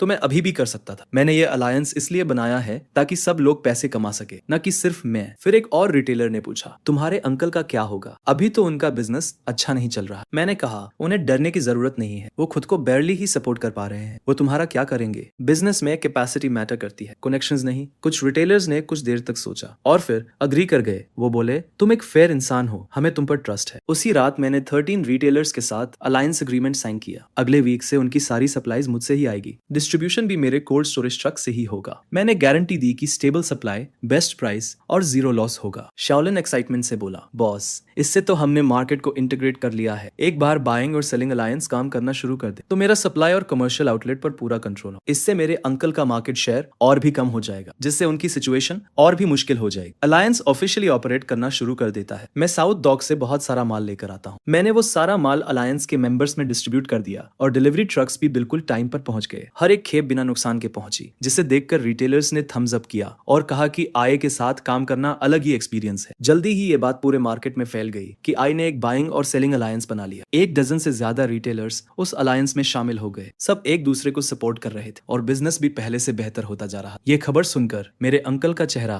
और भी उतर गया। मार्केट में उनका शेयर मेरी वजह से पहले ही कम हो गया था, जिस पर अब रिटेलर्स के साथ मिलकर मैंने उनकी रही सही कॉम्पिटिटिवनेस भी खत्म कर दी। तभी मेरे बगल में खड़े एक आदमी ने मेरे अंकल से कहा, अब हम आय के साथ काम करते हैं, सप्लाई भी स्टेबल है और प्राइसेस भी फेयर हैं। हम वापस तुम्हारे पास क्यों आए? मैंने कुछ नहीं कहा और मैं बस अपने काम में लगा रहा। उसी शाम मुझे ओल्ड चन का कॉल आया। उसने बताया कि साउथ डॉक पर 2 और नए शिप्स आ गए हैं और सप्लाई पहले से कहीं ज्यादा अबंडेंट है। उसने मुझसे पूछा कि क्या मैं सप्लाई का वॉल्यूम बढ़ा सकता हूँ। उनके पास बहुत सारा माल पड़ा हुआ है और उन्हें स्टेबल आउटलेट्स की जरूरत है। मैंने कहा कि कोई प्रॉब्लम नहीं है। अब अलायंस के साथ मेरे सेलिंग चैनल्स पूरी तरह से ओपन है। मैं कितना भी माल अब्सॉर्ब कर सकता हूँ। कॉल रखने के बाद मैं कोल्ड स्टोरेज के दरवाजे पर खड़ा हो गया और अपने अंकल के स्टॉल को देखने लगा, जो सामने ही था। वो एक क्रेडिटर से आर्ग्यू कर रहे थे। आवाज बहुत ऊंची थी। क्रेडिटर उनका चेहरा पॉइंट करते हुए चिल्ला रहा था कि अगर उधार लिया है तो वापस करना होगा और एक्सक्यूजेस बनाना बंद करो। मेरे अंकल, जिनका चेहरा गुस्से से लाल हो रहा था, लगातार खुद को एक्सप्लेन करने की कोशिश कर रहे थे और कुछ और दिन का टाइम मांग रहे थे। वो स्वेयर कर रहे थे कि वो पे करने का कोई रास्ता ढूंढ लेंगे, लेकिन क्रेडिटर सुनने को तैयार नहीं था और उसने सीधे थ्रेटन किया, अगर तुमने इस वीक तक पे नहीं किया तो मैं तुम्हें कोर्ट में रिपोर्ट कर दूंगा। शाओलिन मेरे पास आया और धीरे से बोला, बॉस, मैंने सुना है कि आपके अंकल का डेट 1.5 मिलियन युआन से भी ज्यादा हो गया है। अगर वो अपनी प्रॉपर्टी मॉर्गेज भी कर दे तो भी पे करने के लिए पर्याप्त नहीं हो। वो सच में एक डेड एंड पर है। मैं चेंबर के दरवाजे पर खड़ा होकर पूरे मार्केट को देख रहा था, जो पूरी तरह से जगमगा रहा था। लोग इधर उधर आ जा रहे थे और मंजर काफी बिजी था। वहीं मेरे सामने मेरे अंकल का स्टॉल अजीब तरह से खाली पड़ा था। शाओलिन ने मुझसे कहा, बॉस, अब तो मार्केट में सब यही कह रहे हैं कि आप ही इस जगह के असली बॉस हो। आपके अंकल का दौर अब खत्म हो गया। मैंने कोई जवाब नहीं दिया, बस कोल्ड स्टोरेज का दरवाजा बंद कर दिया। कल एक और खेप किंग क्रैब्स की आ रही है। अलायंस के मेंबर्स ने पहले ही 5 लाख युआन के ऑर्डर्स बुक कर दिए हैं। ये मार्केट अब मेरा है। बाइंग और सेलिंग अलायंस 2 हफ्तों से चल रही थी और सब कुछ स्मूथली चल रहा था। कोल्ड स्टोरेज में मेरा daily cash flow 4 lakh yuan से ऊपर स्टेबल था और मेरा मार्केट शेयर 60% तक पहुंच गया था। उस दोपहर मैं कोल्ड स्टोरेज में इन्वेंटरी कर रहा था, तभी अचानक ओल्ड चेन का फोन आया और उसकी आवाज अर्जेंट लग रही थी। उसने बताया कि मौसम विभाग ने टाइफून का अलर्ट जारी किया है। एक सुपर टाइफून 3 दिनों में जमीन से टकराएगा और समुद्र में मौजूद सभी जहाजों को शेल्टर के लिए पोर्ट पर वापस आना होगा। इसका मतलब था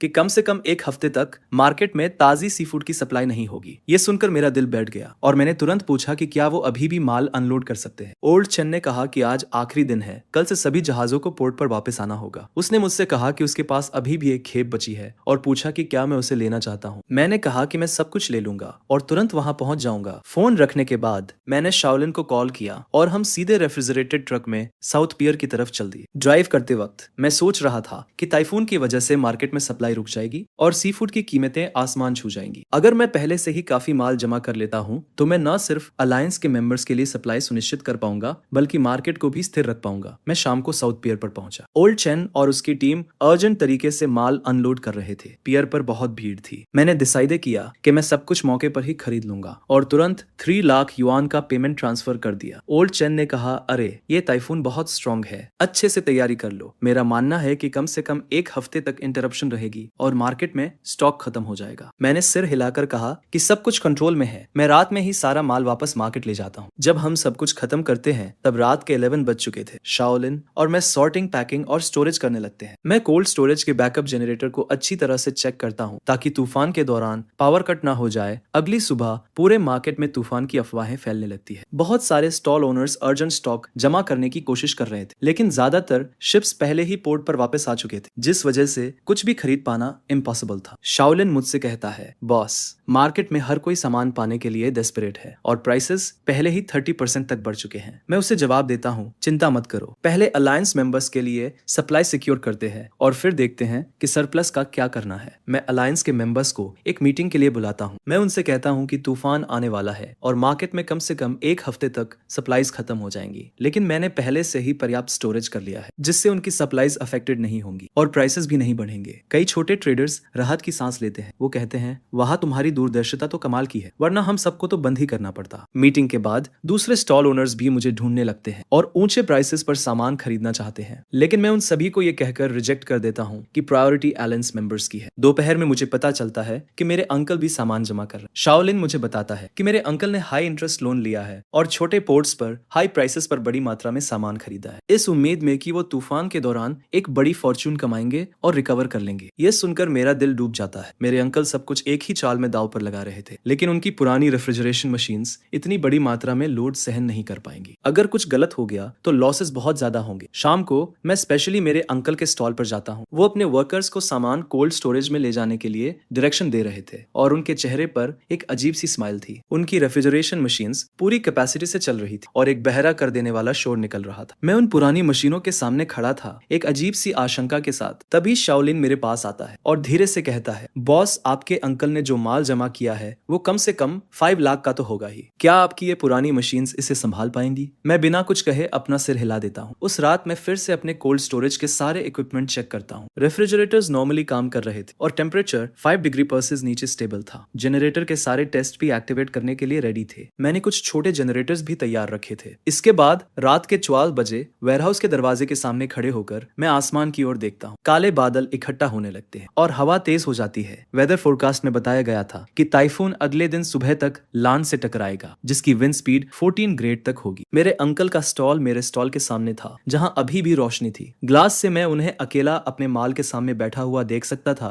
उनके चेहरे पर एक उम्मीद भरी स्माइल थी। उन्हें लग रहा था कि ये टाइफून उनके दोबारा उठने का मौका है, पर उन्हें क्या पता था कि यही उनकी बर्बादी का कारण बन सकता है। अगले दिन टाइफून और करीब आ गया। आसमान एकदम ग्रे था। हवा की स्पीड 8 ग्रेड तक पहुंच चुकी थी और मार्केट के कई स्टॉल्स जल्दी बंद होने लगे थे। तूफान से निपटने की तैयारी करते हुए मैंने शाओलिन को सारे इक्विपमेंट दोबारा चेक करने को कहा ताकि कोई प्रॉब्लम ना हो। अलायंस के मेंबर्स भी टाइफून के बाद काम करने के लिए तैयार थे। फिर शाम को 4 बजे मुझे ओल्ड चेन का फोन आता है। वो कहता है कि टाइफून उम्मीद से ज्यादा स्ट्रांग है और मुझे बहुत ध्यान रखने की जरूरत है। उनके सारे शिप्स वापस पोर्ट पर आ गए थे और डॉक खाली कर दिया गया था। मैं जवाब देता हूँ, आप चिंता मत करो, मैं पूरी तरह से तैयार हूँ। फोन रखने के बाद मैं कोल्ड स्टोरेज के सामने खड़ा हो जाता हूँ। आसमान को अंधेरा होते हुए देखता हूँ। हवा और तेज हो जाती है और बारिश की कुछ बूंदें गिरने लगती है। मेरे अंकल के स्टॉल में वो अभी भी काम कर रहे थे, लेकिन मैंने देखा कि उनके रेफ्रिजरेटर नंबर 3 की स्क्रीन फ्लिकर कर रही है और टेम्परेचर अनस्टेबल हो रहा है। मुझे एक झटका लगता है। मैं उस मशीन को बहुत अच्छे से जानता था। यह खराब होने का साइन था। टाइफून फाइनली लैंड से टकरा गया और बारिश के साथ तेज हवा शहर में तबाही मचाने लगती है। शहर में लगे सारे एडवर्टाइजिंग पोस्टर्स फट चुके थे। पेड़ बीच से टूट गए थे और मार्केट में अंधेरा छा गया था। सिर्फ कुछ दुकानों की इमरजेंसी लाइट्स ही जल रही थी। हम सब बस इधर उधर देख रहे थे। मैं और शाओलिन कोल्ड स्टोरेज की निगरानी कर रहे थे। हम इक्विपमेंट के फंक्शन पर ध्यान रख रहे थे। सिस्टम नॉर्मल तरीके से काम कर रहा था, टेम्परेचर स्टेबल था और बैकअप पावर सप्लाई भी किसी भी वक्त के लिए तैयार थी। शाओलिन खिड़की के पास खड़ा बाहर देख रहा था। तभी वो अचानक बोला, बॉस, लगता है तुम्हारे अंकल की दुकान पर कुछ हुआ है। मैं भी उसके पास गया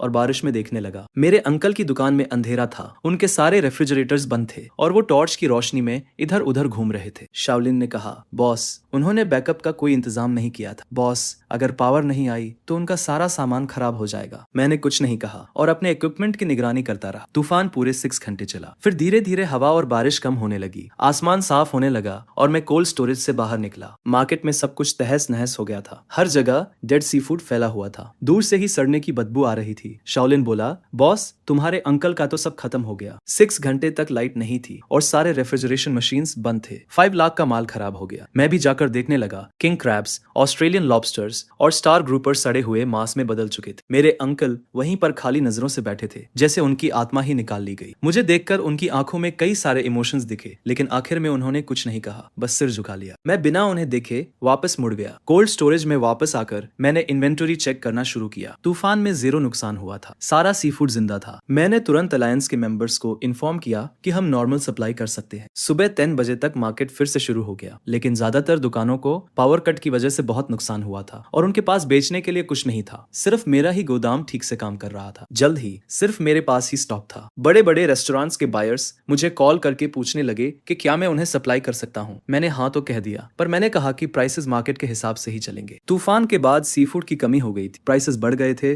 जिस पर मैंने अपने एलाइज को प्रायोरिटी दी और उनके प्राइसेस वही रखे। बाकी कस्टमर्स के लिए मार्केट प्राइस रखा। उस दिन मेरा गोदाम एकदम भर गया था। रेस्टोरेंट्स के ओन रुपीज, रिटेल रुपीज और यहाँ तक कि दूसरे स्टॉल्स के ओनर्स भी मुझसे सामान लेने आए थे। मैंने सबको लाइन में सप्लाई किया, यह इंश्योर करते हुए कि हर कस्टमर को उसका हिस्सा मिले, पर मैंने होर्डिंग या स्पेकुलेशन नहीं की। शाओलिन ने एक्साइटमेंट में कहा, बॉस, आज का टर्नओवर 1 मिलियन से ऊपर चला गया। मैंने कुछ नहीं कहा, क्योंकि ये वो रिजल्ट नहीं था जो मैं चाहता था, पर मार्केट का यही रूल है। जो तैयार रहता है वो बच जाता है और जो नहीं रहता वो एलिमिनेट हो जाता। दोपहर के 3 बजे मेरे अंकल के स्टॉल पर कुछ क्रेडिटर्स आ गए। वहां मरे हुए सी फूड का ढेर देखकर वो गुस्से से लाल हो गए। उनमें से एक ने मेरे अंकल की तरफ उंगली उठाई और तेज आवाज में बोला, ओल्ड ले, तुम हमारा उधार कैसे चुकाओगे? इस कचरे की कीमत ही कितनी होगी? मेरे अंकल अपना सिर झुकाए खड़े थे और बार बार कह रहे थे कि उन्हें थोड़ा और टाइम दे दो, वो पे करने का कोई ना कोई तरीका ढूंढ लेंगे। क्रेडिटर्स ने उनकी बात नहीं सुनी और सीधे कह दिया कि अगर उन्होंने 3 दिनों में पे नहीं किया तो वो उन्हें कोर्ट में सू कर देंगे, वो उनका स्टॉल जब्त कर लेंगे। मेरे अंकल जैसे अपनी सारी ताकत हार चुके थे और दीवार के सहारे खड़े हो गए। उनसे एक शब्द भी नहीं निकला। शाओलिन ने मुझसे कहा, बॉस, आपके अंकल का 5 लाख का सारा सामान तो बर्बाद हो गया और ऊपर से उन पर 1 मिलियन से ज्यादा का डेट भी है। वो कभी रिकवर नहीं कर पाएंगे। मैं गोदाम के दरवाजे पर खड़ा होकर सामने का सीन देख रहा था, पर मुझे अंदर से कुछ महसूस नहीं हो रहा था। उस रात तूफान पूरी तरह से खत्म हो गया और आसमान साफ हो गया। मैं मार्केट के एंट्रेंस पर खड़ा होकर तारों भरे आसमान को देख रहा। इस तूफान ने मार्केट के स्ट्रक्चर को पूरी तरह से बदल दिया। मेरे अंकल के स्टॉल पर मेरे सामने लाइट अभी भी जल रही थी। वो वहां अकेले मरे हुए सी फूड के ढेर के सामने बैठे थे, बिना हिले डुले। उनकी वो रेफ्रिजरेशन मशीन्स पूरी तरह से बेकार हो गई थी। स्क्रीन्स ब्लैक हो गई थी और अब वो ठीक नहीं हो सकती थी। मार्केट में लोग कहने लगे थे कि मेरे अंकल पूरी तरह से बर्बाद हो गए हैं। उन्होंने तूफान से पहले सब कुछ लगा दिया था। मैंने कुछ लोगों से कर्ज लिया था ताकि मैं अपना बिजनेस बढ़ा सकूं, जिस पर मेरा सब कुछ बर्बाद हो गया। अब मैं पहले से भी ज्यादा कर्ज में डूब चुका हूँ। अगले दिन मुझे ओल्ड जन का फोन आता है। वो बताता है कि तूफान के बाद अब शिप्स फिर से चलनी शुरू हो गई है और 3 दिन में नया माल पोर्ट पर आ जाएगा। वो मुझसे पूछता है कि मुझे कितना माल चाहिए। मैं उसे पहले से दुगना माल लाने के लिए कहता हूँ, क्योंकि मार्केट में माल की कमी है और डिमांड बहुत ज्यादा है। फोन रखने के बाद मैं कोल्ड स्टोरेज के एंट्रेंस पर खड़ा हो जाता हूँ। पूरे मार्केट को देखने पर मुझे पता चलता है कि तूफान के बाद बहुत से लोग अपना नुकसान साफ कर रहे हैं। कुछ लोगों ने तो अपनी दुकानें तक बंद कर दी है, लेकिन मेरे कोल्ड स्टोरेज का बिजनेस पहले से भी ज्यादा अच्छा चल रहा है। उस दिन दोपहर में मैं कोल्ड स्टोरेज में नए माल का इन्वेंटरी कर रहा था। तभी शाओलिन मेरे पास आता है और कहता है, बॉस, आपके अंकल गेट पर खड़े हैं और वो आपसे मिलना चाहते हैं। मैं ऊपर देखता हूँ और शीशे से मेरे अंकल बाहर खड़े हुए दिखाई देते हैं। उनके बाल बिखरे हुए हैं और उनका चेहरा उतरा हुआ है। वो बहुत परेशान दिख रहे हैं। मुझे देखकर उनके होंठ कांपने लगते हैं और बहुत देर बाद वो सिर्फ 2 शब्द बोल पाते हैं, माफ करना। मैं सिगरेट जलाता हूँ और बिना कुछ कहे उनके बोलने का इंतजार करता हूँ। मेरे अंकल कुछ देर तक चुप रहते हैं और फिर कहते हैं, मुझे तुमसे एक फेवर चाहिए, क्या तुम मुझे कुछ पैसे उधार दे सकते हो? मैं उन्हें बिना जवाब दिए देखता रहता हूँ। मेरे अंकल फिर कहते हैं, तूफान की रात मेरा सारा माल बर्बाद हो गया और अब लेनदार हर रोज आ रहे हैं। वो कह रहे हैं कि वो मुझे कोर्ट में ले जाएंगे। मैं पूरी तरह से फंस चुका हूँ। क्या तुम अपने अंकल की मदद नहीं करोगे? हम फैमिली जो है। मैं सिगरेट से राख झटकता हूँ हूँ और कामली कहता हूँ, अंकल आपको कितने पैसे चुकाने हैं? मेरे अंकल नजरें झुकाकर कहते हैं, इंटरेस्ट मिलाकर 1.6 मिलियन। मैं कहता हूँ 1.6 मिलियन कोई छोटी रकम नहीं। मेरे अंकल अपनी आंखें थोड़ी लाल करके ऊपर देखते हैं और कहते हैं, मुझे पता है कि मैंने तुम्हारे साथ पहले बुरा किया था। 1,20,000 वाली बात मेरी गलती थी। अब तुम्हारा बिजनेस इतना बड़ा हो गया है कि 1.6 मिलियन तुम्हारे लिए कुछ भी नहीं। बस मुझे उधार दे दो और मैं तुम्हें गारंटी देता हूँ कि मैं तुम्हें वापस कर दूंगा। मैं उन्हें देखता हूँ और कहता हूँ,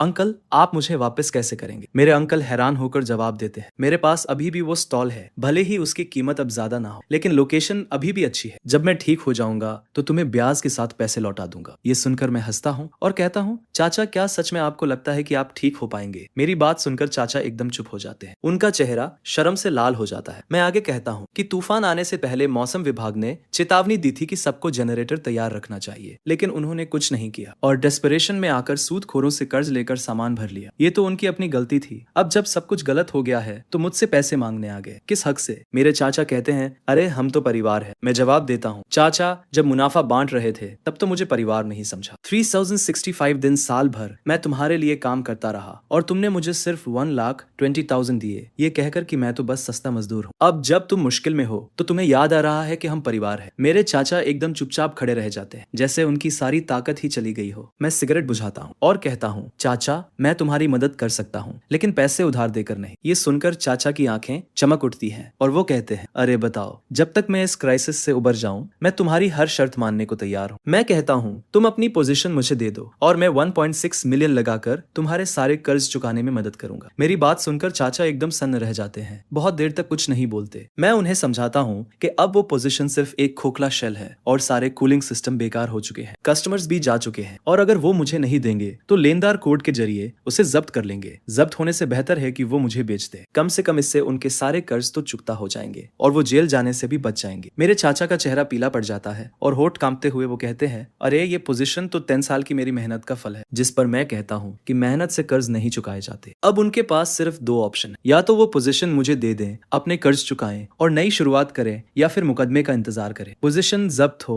और जेल भी जाना पड़े। अब वो खुद चुन ले। मेरे चाचा एकदम ठंडे पड़ जाते हैं। वो मुझे गुस्से से देखते हैं, उनके अंदर गुस्सा और निराशा दिखती है, लेकिन आखिर में सब हेल्पलेसनेस में बदल जाता है। फिर वो कहते हैं, अरे क्या तुम थोड़ा प्राइस बढ़ा सकते हो? जिस पर मैं सिर हिलाकर मना कर देता हूँ और कहता हूँ कि 1.6 मिलियन ही मार्केट प्राइस है। आजकल जो हालत है उसमें इतने में बिकना भी बहुत बड़ी बात है। मेरे चाचा थोड़ी देर चुप रहे और फिर सिर झुकाकर बोले, मैं सोचूंगा। जिस पर मैंने कहा, चाचा लेनदारों ने तुम्हें 3 दिन का टाइम दिया है, आज दूसरा दिन है, तुम्हारे पास सोचने के लिए ज्यादा टाइम नहीं है। मेरे चाचा ने कुछ नहीं कहा, वो मुड़े और चले गए। उनकी कमर झुकी हुई थी और वो बहुत धीरे चल रहे थे, जैसे अचानक 10 साल बूढ़े हो गए हों। उसी रात मुझे खबर मिली कि लेनदार मेरे चाचा की दुकान पर फिर से आ गए। इस बार वो कुछ और लोगों को साथ लाए थे और सीधे दुकान से सारा सामान निकालने लगे, ये कहते हुए कि अगर कल तक पैसे नहीं दिए तो वो उन्हें कोर्ट में रिपोर्ट कर देंगे। मेरे चाचा दरवाजे पर खड़े थे, उन लोगों को अपना सामान ले जाते हुए देख रहे थे और उनके मुंह से एक शब्द भी नहीं निकल रहा था। अगली सुबह मेरे चाचा फिर आए। इस बार उनके हाथ में एक डॉक्यूमेंट था, दुकान की प्रॉपर्टी का सर्टिफिकेट। वो मेरे सामने चुपचाप खड़े रहे। फिर आखिरकार उन्होंने मुझे वो डॉक्यूमेंट दिया और कहा, ठीक है, मैं मान गया। मैंने डॉक्यूमेंट लिया, उसे देखा और कहा, चाचा हम आज दोपहर नोटरी ऑफिस जाएंगे और फॉर्मेलिटीज पूरी करेंगे। मेरे चाचा ने हामी भरी और मुड़कर जाने लगे। दरवाजे पर पहुंचकर वो अचानक रुक गए। उन्होंने पीछे मुड़कर देखा और कहा, तुम जीत गए। मैंने कुछ नहीं कहा, मैं बस उन्हें जाते हुए देखता रहा। उसी दोपहर मैंने फॉर्मेलिटीज पूरी की और तुरंत रेनोवेशन शुरू कर दी। पुरानी दुकान को तोड़कर कोल्ड स्टोरेज को बड़ा करने लगा। मैं वेयरहाउस के एंट्रेंस के सामने खड़ा था, उस दुकान को देख रहा था जो जल्द ही मेरी होने वाली थी। वो साइन बोर्ड जो 10 सालों से वहां लगा हुआ था अभी भी लटका हुआ था, लेकिन जल्द ही उसे एजी फूड से बदल दिया जाएगा। ट्रांसफर एग्रीमेंट पर साइन करने के बाद मैंने दुकान की रेनोवेशन शुरू कर दी और एक प्रोफेशनल टीम को हायर किया। मैंने अपने चाचा की पुरानी दुकान को अपने कोल्ड स्टोरेज से मिला दिया, पार्टीशन वॉल को गिरा दिया और स्पेस तुरंत डबल हो गया। मैंने 6 नई इंपोर्टेड रेफ्रिजरेशन मशीन्स का ऑर्डर दिया जो सबसे एडवांस टेम्परेचर कंट्रोल सिस्टम्स और बैकअप पावर सप्लाई से इक्विप थी। मैंने डिलीवरी व्हीकल्स की संख्या बढ़ाकर 5 कर दी, जिससे मैं ज्यादा कस्टमर्स को सर्विस दे सकूं। रेनोवेशन के दौरान मार्केट में तरह तरह की बातें हो रही थी। कुछ लोग कह रहे थे कि मैं बहुत निर्दयी हूँ जो अपने चाचा को भी नहीं छोड़ता। कुछ लोग कह रहे थे कि अगर मेरे अंकल ने उस वक्त बेहतर बर्ताव किया होता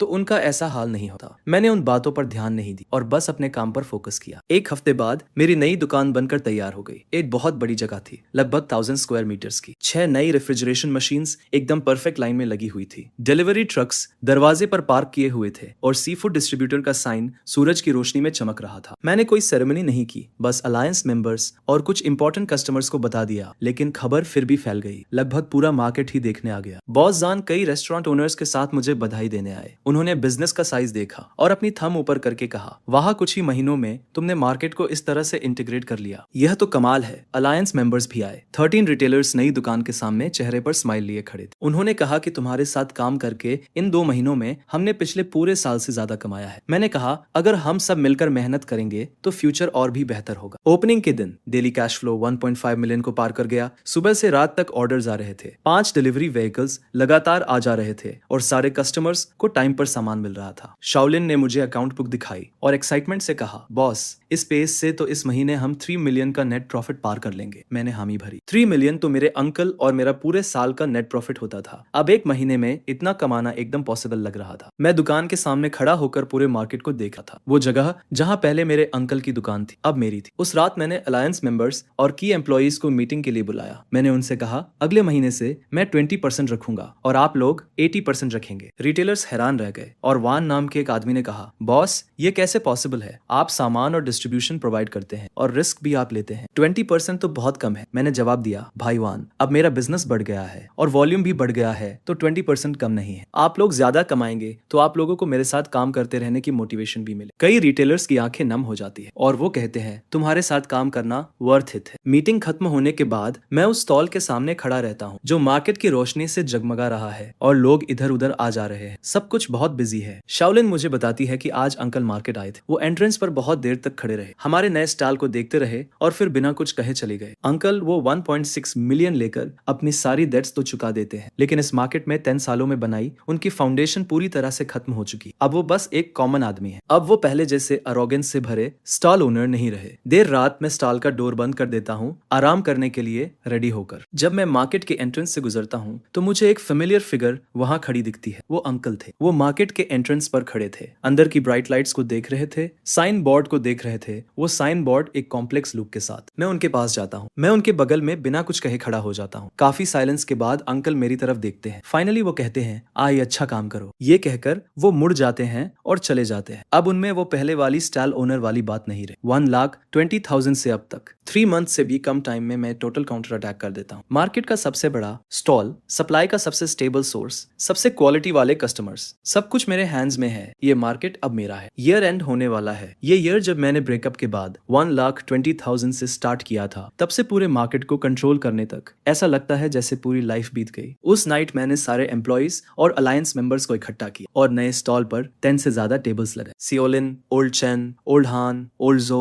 और 13 रिटाइल रुपीज, वो सभी जिन्होंने फॉलो किया, वो पूरी टीम जो मेरे साथ फाइट करती है, सब यहाँ है। मैं उठता हूँ, अपना कप उठाता हूँ और कहता हूँ, इस ईयर सपोर्ट करने के लिए आप सभी का थैंक्स। आज ईयर एंड के प्रॉफिट्स को बांटने का डे है और मैं अपना प्रॉमिस पूरा करता हूँ। शाओलिन को सबसे पहले उसका शेयर मिलता है। मैं उसे 2 लाख का रेड एनवेलप देता हूँ। उसकी स्टार्टिंग सैलरी 12,000 पर मंथ थी और मैंने उसे ईयर एंड बोनस का प्रॉमिस किया था और वो अच्छा काम करती है। वो 2 लाख वो डिजर्व करती है। 13 रिटेलर्स को भी उनका शेयर मिलता है। अग्रीमेंट के अनुसार प्रॉफिट शेयरिंग 80 से 20 थी। उन्हें बिगेस्ट पार्ट मिलता है। हर किसी को सैकड़ों हजारों मिले, कुछ को तो मिलियन से भी ज्यादा। शाओलिन और बाकी रिटेलर्स इतने खुश थे कि उनसे बोला भी नहीं जा रहा। दूसरों के लिए काम करते हुए वो लोग पूरा साल जी तोड़ मेहनत करते थे और मुश्किल से 1 लाख कमा पाते थे। आय के साथ कुछ महीने काम करने के बाद उन्होंने पिछले कई सालों से ज्यादा कमा लिया। मैंने कहा, अगर सब लोग मुझे फॉलो करते हैं तो मैं किसी को निराश नहीं करूं। चलो अगले साल और मेहनत करते हैं, ये और भी बेहतर होगा। पुराने चेन और बाकी शिप कैप्टन्स भी आए और मैंने हर एक को खूब सारे गिफ्ट्स दिए। इस साल सपोर्ट करने के लिए उनका शुक्रिया अदा किया। पुराने चेन ने मेरी पीठ थपथपाई और कहा, आए, तुम एक लॉयल और बहादुर लड़के हो। हमने तुम पर ट्रस्ट करके कोई गलती नहीं की। काफी ड्रिंक्स के बाद माहौल और भी गर्म हो गया। कुछ रिटेलर्स इन महीनों में जो हुआ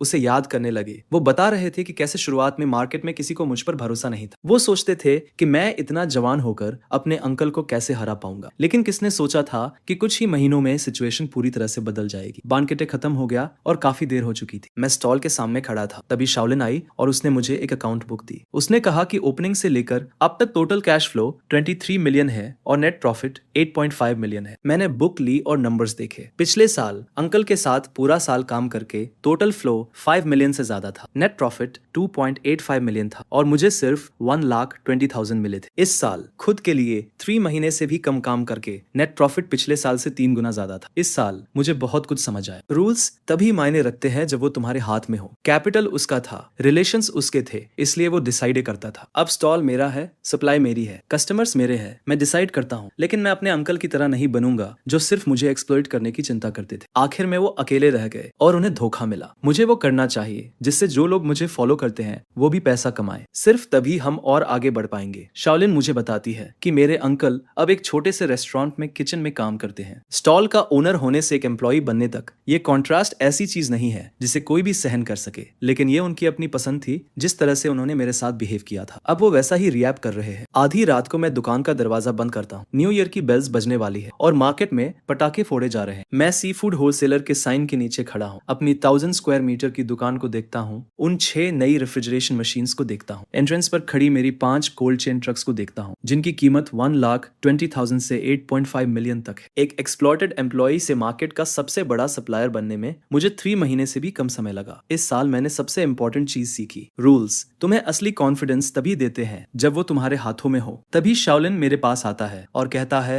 बॉस हैप्पी न्यू ईयर। मैं मुस्कुराता हूँ और कहता हूँ हैप्पी न्यू ईयर। दूर आसमान में कलरफुल लाइट्स के साथ फायरवर्क्स खेलने लगते हैं जो पूरे मार्केट को रोशन कर देते हैं। मैं दुकान के डोर पर खड़ा हूँ और यह सब देखकर मेरा दिल शांत हो जाता है। अगले साल मैं और भी ग्रो करना चाहता हूँ। मैं सिर्फ इस मार्केट को कंट्रोल नहीं करना चाहता बल्कि बिजनेस को पास की सिटीज और उससे भी आगे एक्सपांड करना चाहता हूँ। लेकिन अभी मैं सिर्फ घर जाकर अपनी माँ के साथ न्यू ईयर्स ईव डिनर करना चाहता हूँ। मैं अपना फोन निकालता हूँ और उसे मैसेज करता हूँ, माँ मैं कल घर आऊंगा। फोन तुरंत रिप्लाई करता है, ठीक है माँ, तुम्हारा इंतजार कर रही है। मैं फोन रखता हूँ, दुकान का डोर लॉक करता हूँ और ड्राइव करके मार्केट से निकल जाता हूँ। रेयर व्यू मिरर में सी फूड होलसेलर का साइन दिखता है।